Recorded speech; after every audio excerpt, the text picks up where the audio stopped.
Hello दोस्तों। आज अभी हम लोग बिहार के जो हर एक डिस्ट्रिक्ट का ऑफिशियल पोर्टल है उस वेबसाइट पे हैं। और यहाँ पे बिहार में अभी दोस्तों प्रखंड समन्वयक और फिर जिला समन्वयक जिसको कि डिस्ट्रिक्ट कोऑर्डिनेटर बोलते हैं और फिर ब्लॉक कोऑर्डिनेटर, इन दो पोस्ट पे भर्ती निकला हुआ है। इनमें मतलब जिला कोऑर्डिनेटर के लिए 30,000 पेमेंट होता है और प्रखंड कोऑर्डिनेटर के लिए 20,000 पेमेंट होता है। काफी अच्छा पेमेंट होता है। और ये सभी जिलों में धीरे धीरे एक एक करके निकलेगा इसका जैसे रिक्रूटमेंट, इसका वैकेंसी भर्ती निकलेगा। लेकिन अभी सिर्फ बेगूसराय जिला में निकला हुआ है, ठीक है। तो उसी के बारे में अभी बताऊंगा। बेगूसराय जिला के जो भी लोग हैं वो इस वीडियो को देख लें पूरी तरह से, कैसे फॉर्म फिलअप वगैरह करना है। और दूसरे जिले के जो भी लोग हैं वो भी देख सकते हैं कैसे जब आएगा, तो उसका मतलब उसी प्रकार से सेम प्रोसेस रहेगा जो मैं अभी एप्लीकेशन भरने के लिए दिखाऊंगा। वो सेम ही रहेगा, ठीक है, एकदम वो एप्लीकेशन सेम ही रहेगा। तो अभी भरने के लिए जान जाएंगे आप, तो अच्छा ही रहेगा। वैसे जब आपका आपके जिले में आएगा, किसी भी जिले में आएगा इसका जैसे भर्ती, तो मैं आपको अपडेट कर दूंगा अपने चैनल के माध्यम से एक वीडियो बना के। तो इसलिए हमारे चैनल को सब्सक्राइब कर लीजिए। जो भी अगर आपके जिले में कभी कोई भी भर्ती वगैरह निकलता है तो उसके बारे में जानकारी आपको इस चैनल से मिल जाएगा। तो चलिए अभी हम लोग बेगूसराय के जो है ऑफिशियल वेबसाइट वहां जाते हैं। देखिए यहाँ पे बेगूसराय का ऑफिशियल वेबसाइट, इस पे क्लिक कर दीजिए। इस पे क्लिक कर दीजिएगा तो यहाँ पे कुछ इस प्रकार का ओपन होगा। सबसे पहले आपको यहाँ पे नोटिसेस में जाना पड़ेगा, फिर रिक्रूटमेंट में आ जाइए। यहाँ पे क्लिक करके आइएगा तो देखिए इंपॉर्टेंट नोटिस है, आईसीडीएस ऑफिस के मतलब तहत ये पोस्ट जो है भर्ती निकाला गया है। यहाँ पे पोस्ट डिस्ट्रिक्ट कोऑर्डिनेटर और ब्लॉक कोऑर्डिनेटर का कॉन्ट्रैक्ट बेसिस पे यहाँ पे भर्ती होना है। और यहाँ फॉर्म जो भरने वाला वो यहाँ से आप डाउनलोड कर सकते हैं। लेकिन पहले हम लोग नोटिफिकेशन देख लेना है, जो जो इंपॉर्टेंट चीज होंगी वो यहाँ पे हम लोग बात कर लेंगे। उसके बाद फॉर्म फिलअप का स्टेप बाय स्टेप मैं बता दूंगा कैसे उसको फिलअप करना है।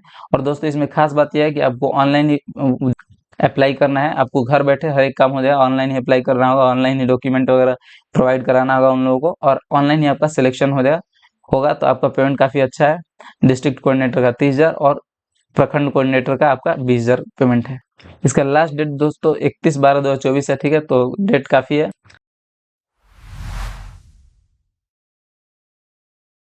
तो आप दोस्तों यहाँ पे क्लिक कर दीजिए, यहाँ पे डाउनलोड कर सकते हैं नोटिफिकेशन इस पे क्लिक करके। तो ये इसका नोटिफिकेशन है दोस्तों, समाहरणालय बेगूसराय, ठीक है, आईसीडीएस शाखा के अंतर्गत ये मतलब पोस्ट किया गया है। संविदा के आधार पर जिला समन्वयक और प्रखंड समन्वयक के पद पर नियोजन हेतु ये जो है 9/7/2024 को पब्लिश किया गया था। सर्वसाधारण को सूचित किया था कि बेगूसराय जिला अंतर्गत जिला प्रोग्राम कार्यालय में बेगूसराय में एक जिला समन्वयक और बाल विकास परियोजना कार्यालय डंडारी के रिक्त एक पद पर अनुबंध के आधार पर नियोजन किया जाना है।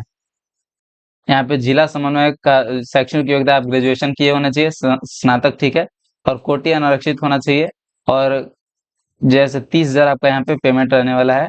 और प्रखंड समन्वयक के लिए एजुकेशनल क्वालिफिकेशन आप ग्रेजुएशन होने चाहिए, स्नातक तक आप पढ़े हुए होने चाहिए। आपका पेमेंट 20,000 होने वाला है। अनुबंध पर नियोजन हेतु अर्हताएं जो है, अभ्यर्थी भारत का नागरिक हो, आप इंडियन सिटीजन होना चाहिए, बेगूसराय जिला का स्थायी निवासी, आप बेगूसराय जिला के ही होने चाहिए। और इसके लिए आपको आवासीय प्रमाण पत्र देना अनिवार्य होगा। और आप स्नातक डिग्री होनी चाहिए जैसे कि मैंने पहले ही बता दिया। और यहाँ पे आपका एज जो है अनारक्षित वर्ग पुरुष के लिए 37 वर्ष होना चाहिए, पिछड़ा वर्ग अत्यंत पिछड़ा वर्ग महिला पुरुष के लिए 40 वर्ष, और अनारक्षित वर्ग महिला के लिए 40 वर्ष, और अनुसूचित जाति और अनुसूचित जनजाति पुरुष महिला के लिए 42 वर्ष आपका होना चाहिए यहाँ पे एज। आपकी भर्ती ये जो दोस्तों स्थायी नहीं होगी, ठीक है, परमानेंट नहीं होगी। और आपका सिलेक्शन जो है आपका शैक्षणिक योग्यता, कार्य अनुभव जो कि आपका वर्क एक्सपीरियंस होगा, और काउंसलिंग और अंतर्वीक्षा के आधार पर काउंसलिंग किया, छोटा सा इंट्रोस्पेक्शन कर लिया जाएगा आपके आपके साथ, ठीक है।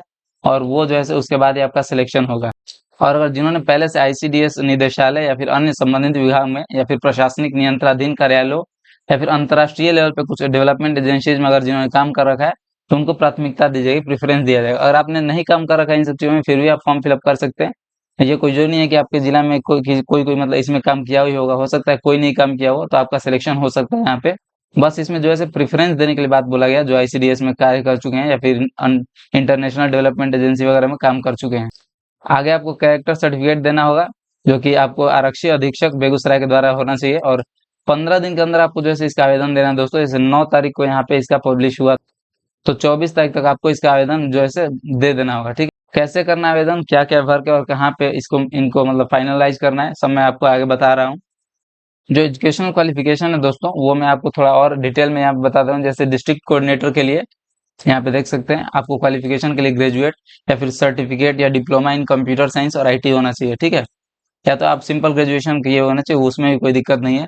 और एक्सपीरियंस में 2 साल का कम से कम एक्सपीरियंस होना चाहिए आपको, एप्लीकेशन मेंटेनेंस एंड सपोर्ट मतलब कंप्यूटर के रिलेटेड, ठीक है।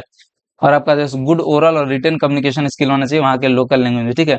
अच्छे से आप बोल सकते हैं, अच्छे से आप लिख सकते हैं, बेगूसराय का लोकल जो लैंग्वेज है, स्थानीय जो भाषा है उसको आप कर सकते हैं, तो आप यहाँ पे एप्लीकेशन के लिए एलिजिबल हैं, ठीक है। कंप्यूटर लिटरेसी मस्ट है, मतलब आपको कंप्यूटर आना चाहिए, ठीक है, कंप्यूटर चलाना वगैरह। और यहाँ पे कुछ प्रेफरेंस दिए गए हैं, जैसे अगर आपके पास 4 साल का एक्सपीरियंस है एप्लीकेशन मेंटेनेंस में कंप्यूटर के, मतलब कंप्यूटर में, तो आपको प्रेफरेंस दिया जाएगा। अगर आपके पास ये सब जो जो भी मैं आगे बताऊंगा ये सब नहीं भी है तो भी कोई दिक्कत नहीं है, ठीक है। लेकिन अगर है तो आपको प्रेफरेंस दिया जाएगा, आपको जल्दी चांस है सिलेक्शन होने का। जैसे फॉर्मल ट्रेनिंग होना चाहिए आपको कंप्यूटर के लिए, आईटी रिलेटेड, ठीक है। और एक्सपीरियंस वर्किंग विद टेक्नोलॉजी और सॉफ्टवेयर के साथ आपको काम करते हुए, मतलब एक्सपीरियंस होना चाहिए, कुछ सालों का है तो आपको प्रेफरेंस दिया जाएगा। और सक्सेसफुली हैंडल करने के लिए मल्टीपल टास्क, ठीक है, जैसे टीम के साथ आप काम कर सकते हैं। तो जैसे पहले अगर आपने किसी फॉर्म वगैरह में काम कर रखा है तो वो आपको प्रेफरेंस दिया जाएगा, जैसे, ठीक है। मैं दोस्तों अपने चैनल पर बहुत सारे अप्रेंटिसशिप का वीडियोस डालता रहता हूँ, तो उसमें मैं बताता हूँ कि जब भी ऐसा ऐसा जो ऐसे फॉर्म निकलेगा ना, तो इसमें वो सब काम देगा, जो आपने अप्रेंटिसशिप के समय काम किया हुआ होगा वो आपको अभी काम देगा, उसको दे देंगे उसके सर्टिफिकेट को यहाँ पे, तो आपको चांस बढ़ जाएगा कि आपका सिलेक्शन। ग्रेट अटेंशन होना चाहिए, प्रॉब्लम सॉल्विंग स्किल्स होने चाहिए, तो ये सब दोस्तों आपको, जैसे पहले काम किए हुए होते हैं कहीं पे बड़े बड़े फर्म वगैरह में, बड़े बड़े कंपनी वगैरह में, तो वहाँ पे आपको ये सर्टिफिकेट दिखाई देगा, तो ये सब मान लिया जाता है कि हाँ आप प्रॉब्लम सॉल्विंग स्किल है आपके पास।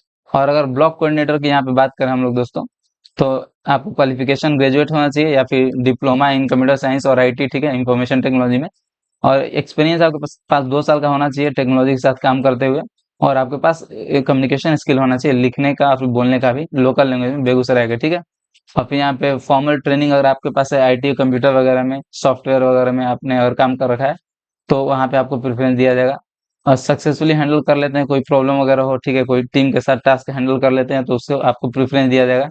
और अटेंशन होना चाहिए जो ऐसे प्रॉब्लम सॉल्विंग स्किल में, जैसा कि उसमें भी था, तो ये सब आपका प्रेफरेंस देगा, ठीक है। लेकिन बेसिक जो रिक्वायरमेंट है यही है, आप ग्रेजुएट होने चाहिए और एक्सपीरियंस होना चाहिए 2 साल का, दोनों में, ब्लॉक कोऑर्डिनेटर में भी और जो ऐसे आपका डिस्ट्रिक्ट कोऑर्डिनेटर में भी आपका होना चाहिए। अब इसका फॉर्म फिलअप करने के लिए देखिए दोस्तों, ये आवेदन पत्र है इसका, और इनके ये जो यहाँ पे ईमेल मैंने कवर किया, इस पे आपको सेंड कर देना है इस आवेदन पत्र को भर के, जो मैं अभी आगे बताऊंगा कैसे भरना है, ठीक है। उस आवेदन पत्र को प्रिंट करवा के उसको भर के और उसको स्कैन करके इनके ये वाले ईमेल पे भेज देना है डॉक्यूमेंट्स के साथ, ठीक है। कौन कौन सा डॉक्यूमेंट लगाना है वो मैं अभी बता रहा हूँ आपको। तो आ जाइए इसके पेज पे, देखिए ये है आपका एप्लीकेशन फॉर्म, इसका लिंक आपको डिस्क्रिप्शन में मिल जाएगा, वहां से आप डायरेक्ट डाउनलोड कर सकते हैं, ठीक है। और यही ऑनलाइन एप्लीकेशन फॉर्म का सिंपल है। यहाँ पे नेम ऑफ द पोजीशन, किस पोजीशन के लिए आप अप्लाई करना है, जैसे डिस्ट्रिक्ट कोऑर्डिनेटर या फिर ब्लॉक कोऑर्डिनेटर, तो वो यहाँ पे लिख देना है, ठीक है। और यहाँ पे फोटो साट दीजिए, सेल्फ अटेस्टेड कर दीजिए, उसमें जो ऐसे सिग्नेचर कर दीजिए और डेट अगल बगल कहीं लिख दीजिए। और यहाँ पे अपना नेम कैपिटल लेटर में लिख देना है। और देखिए कैपिटल लेटर में भरना है दोस्तों पूरा जो ऐसे, ठीक है, पूरा जो ऐसे कैपिटल लेटर में भरना है, यहाँ पे लिखा हुआ है। और उसके बाद कैटेगरी यहाँ पे डाल देना, जो भी कैटेगरी वहाँ पे लिख देना है। और यहाँ पे जेंडर लिख देना है, और फिर यहाँ पे फादर का नाम लिख दीजिए या फिर हस्बैंड का नाम लिख दीजिए, ठीक है। और यहाँ पे मदर का नाम लिख दीजिए, यहाँ पे डेट ऑफ बर्थ सिलेक्ट मतलब लिख देना है। और फिर यहाँ पे एज फिल कर देना है, ईयर में और मंथ में और डेट में, ठीक है, इसमें। और फिर रेजिडेंट ऑफ बिहार है तो आप यस कर दीजिए या फिर नो, लेकिन यस ही करना होगा क्योंकि बिहार के निवासी होने चाहिए, बेगूसराय के हैं तो आप, ठीक है। और फिर यहाँ पे डिस्ट्रिक्ट का नाम लिख देना है, किस डिस्ट्रिक्ट के हैं, तो यहाँ पे बेगूसराय ही आप लिखिएगा। और ब्लॉक का नाम लिख देना है, ठीक है। और फिर यहाँ पे जो आपका निवास प्रमाण पत्र है वो किस लेवल पे आपने बनवाया है वो लिख देना है, जैसे आरओ लेवल पे या फिर डीएम लेवल पे, जिस भी लेवल बनवाया है वो लिख दीजिए। यहाँ पे डेट इशूड लिख दीजिए। और फिर यहाँ पे अगर आपके पास कास्ट सर्टिफिकेट है तो उसका डेट इशूड और फिर किस लेवल पे आपने बनवाया हुआ है। और सर्टिफिकेट नंबर भी दे देना है दोस्तों, देखिए देखिए यहाँ पे सर्टिफिकेट नंबर लिखा हुआ है, इसको भी यहाँ पे डाल देना है, ठीक है। और फिर सर्टिफिकेट नंबर यहाँ पे कास्ट सर्टिफिकेट का लिख देना, और फिर डेट इशूड लिख देना, और फिर बीडीओ एसडीएम, मतलब एसडीओ या फिर डीएम किस लेवल पर आपने बनाया वो यहाँ पे लिख देना है। फिर आगे अगर आप हैंडीकैप्ड हैं तो यहाँ पे यस या नो कर दीजिए। और अगर हैं आप हैंडीकैप्ड तो यहाँ पे सर्टिफिकेट नंबर लिख दीजिए। और फिर फ्रीडम फाइटर की फैमिली से बिलोंग करते हैं तो यस या नो कर सकते हैं। और फिर यहाँ पे सर्टिफिकेट नंबर देना होगा अगर आप फ्रीडम फाइटर की फैमिली से बिलोंग करते हैं तो। यहाँ पे प्रूफ डालना होगा आइडेंटिफिकेशन के लिए, आधार कार्ड या फिर वोटर आईडी कार्ड या फिर ड्राइविंग लाइसेंस, पैन या फिर कुछ भी अदर डाल सकते हैं, उसका नाम लिख दीजिए यहाँ पे। और उसका आईडी प्रूफ नंबर, अगर आप आधार नंबर चूज करते हैं, आधार कार्ड चूज करते हैं तो यहाँ पे आधार नंबर डाल देना है। फिर यहाँ पे ईमेल आईडी डाल देना जो कि एक्टिव होना चाहिए, जिसपे ये मैसेज वगैरह करें मेल तो आप पढ़ सके। और मोबाइल नंबर यहाँ पे डाल देना है। और यहाँ पे परमानेंट एड्रेस लिख देना, विलेज, पोस्ट और फिर जैसे पुलिस स्टेशन लिख दीजिए, डिस्ट्रिक्ट और फिर अपना स्टेट लिख दीजिए। और पिन कोड डाल दीजिए, ठीक है। कॉरेस्पॉन्डेंस एड्रेस यहाँ पे डाल देना है, जैसे आप वहाँ भी विलेज, पोस्ट, पुलिस स्टेशन और डिस्ट्रिक्ट, स्टेट, पिन कोड वगैरह डाल सकते हैं। और फिर डिटेल्स ऑफ एकेडमिक, मतलब आपने जो पढ़ाई लिखाई किया उसका यहाँ पे डिटेल डालना होगा। 10th में आपने किस बोर्ड से किया था वो यहाँ पे लिख दीजिए, सीबीएसई, बीएससी भी जो भी आपने कर रहा था वो यहाँ पे लिख दीजिए। स्पेशलाइजेशन मतलब क्या क्या आपका सब्जेक्ट था वो यहाँ पे डाल दीजिए, और पासिंग यहाँ पे डाल दीजिए, कब पास किया आपने, टोटल कितना मार्क्स का एग्जाम हुआ था, टोटल कितना आपने पाया था, यहाँ पे परसेंटेज डाल देना है, ठीक है। उसके बाद 12th का सेम वैसे ही बोर्ड और सब्जेक्ट और पासिंग ईयर टोटल ऑब्टेन और फिर परसेंटेज लिख देना है। ग्रेजुएशन का भी इसी प्रकार से भर देना है। और फिर यहाँ पे आप पोस्ट ग्रेजुएशन अगर आपने कर रखा है या फिर ग्रेजुएट सर्टिफिकेट कर रखे हैं आपने, डिप्लोमा इन कंप्यूटर साइंस या फिर इंफॉर्मेशन टेक्नोलॉजी, तो वो सब यहाँ पे आपको डाल देना पड़ेगा, ठीक है। ऐसे ही लाइन से जैसे जैसे जो मैंने बताया वो डाल दीजिए।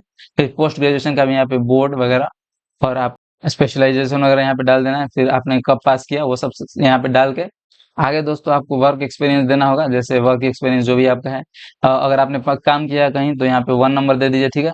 और एक तो आपको एक्सपीरियंस देना ही पड़ेगा कम से कम 2 साल का, ठीक है। तो आपको यहाँ पे एम्प्लॉयर का नाम, कहाँ पे आप काम करते हो वो लिख दीजिए, किस पोस्ट पे काम करते थे वो लिख दीजिए, और क्या एक्सपीरियंस रहा मतलब किस एरिया में आपने काम किया वो यहाँ पे लिख देना, कब से कब तक काम किया वो यहाँ डेट लिख देना, और टोटल एक्सपीरियंस जितने भी महीने आपने वहाँ पे काम किया वो लिख देना। अगर और भी एक्सपीरियंस रहा है तो आप नीचे स्क्रॉल डाउन करके आ जाइए और यहाँ पे भरते जाइए, ठीक है, बारी बारी से। मतलब टोटल आपका 2 साल कम से कम होना चाहिए, ऐसे करके सीरियल नंबर से सब चीज भर दीजिए, कहाँ आपने काम किया, कब से कब तक काम किया, और कितने महीने तक काम किया, ठीक है। और यहाँ पे टोटल कितने मतलब महीने हो गए वो यहाँ पे लिख दीजिए, या फिर ईयर में लिख सकते हैं, जैसे 2 ईयर 3 मंथ्स हो गया तो यहाँ पे 2 ईयर 3 मंथ्स लिख दीजिए, ठीक है।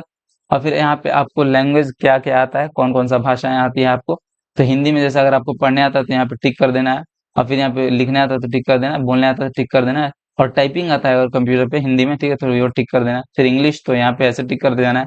सपोज अगर बोलने नहीं आता है तो इसको छोड़ देना है, ठीक है। तो इस प्रकार से करना है। और फिर और कोई लैंग्वेज है तो यहाँ पे उस लैंग्वेज का नाम लिख के और फिर यहाँ पे टिक कर देना है, ठीक है। डिक्लेरेशन बाय द कैंडिडेट में यहाँ पे आपको डाल देना है, और यहाँ पे प्लेस लिख देना है कहाँ से आप फॉर्म फिलअप कर रहे हैं, यहाँ पे सिग्नेचर अपना करके और इसको जो है इसका स्कैन कॉपी कर, और जो मैंने देखिए ईमेल बताया आपको इसी पे भेज देना है, उसका स्कैन कॉपी करके डॉक्यूमेंट सारा लगा के, डॉक्यूमेंट क्या क्या लगाना है दोस्तों, जैसे आधार कार्ड लगा दीजिए, अपना एजुकेशनल सर्टिफिकेट वगैरह लगा दीजिए, जो भी आप जैसे 10th 12th ग्रेजुएशन का देना है वो सारा लगा देना, सर्टिफिकेट वगैरह, कास्ट सर्टिफिकेट अगर आप रिजर्व कैटेगरी से आते हैं तो, और मतलब डोमिसाइल सर्टिफिकेट मतलब निवास प्रमाण पत्र, ये सब जो जो भी आप उसमें लिख रहे हैं ना, जो जो भी वहाँ पे डिटेल आपने दिया वो सारा सर्टिफिकेट लगा के और सबको एक बना के मतलब सबको एक पीडीएफ में करके और यहाँ पे इनके ईमेल भेज देना है, ठीक है। तो उसके बाद ये लोग आपको कांटेक्ट कर लेंगे अगर आपका शॉर्ट लिस्टिंग हुआ तो, और उसके बाद आपके साथ थोड़ा बहुत ये काउंसलिंग टाइप, थोड़ा सा इंटरव्यू टाइप, छोटा सा इंटरव्यू होगा, ठीक है। और उसके बाद आपका सिलेक्शन हो जाता है तो काफ़ी अच्छा यहाँ पे दोस्तों पेमेंट है, और आपको अपने जिले में ही, अपने प्रखंड में ही हो सकता है जॉब मिल जाए, तो अपने जिले में तो ही मिल ही जाएगा, तो वो काफ़ी अच्छा होगा आपके लिए। और भी अगर आपको दोस्तों कोई प्रॉब्लम हो तो हमें कमेंट सेक्शन में ज़रूर बताया कीजिए, हम लोग जल्द से जल्द जवाब देने की कोशिश करते हैं। और हमारे वीडियोस दोस्तों अगर आपको अच्छे लगते हैं तो हमारे चैनल को सब्सक्राइब कीजिए, और अपने लोगों के साथ शेयर भी कीजिए, अपने दोस्तों के साथ शेयर भी कीजिए, और हमारे चैनल को सब्सक्राइब करें। और अगर आप में से दोस्तों किसी को भी हमारे थ्रू फॉर्म फिलअप वगैरह करवाना हो तो आप जैसे डिस्क्रिप्शन में हमारा ईमेल आईडी और इंस्टा आईडी दिया हुआ होता है, वहाँ पे हमें मैसेज कर सकते हैं या फिर मेल कर सकते हैं, उसके बाद हम लोग आपको कॉन्टैक्ट कर लेंगे और आपका फॉर्म फिलअप जो है कंप्लीट कर दिया जाएगा। थैंक यू दोस्तों।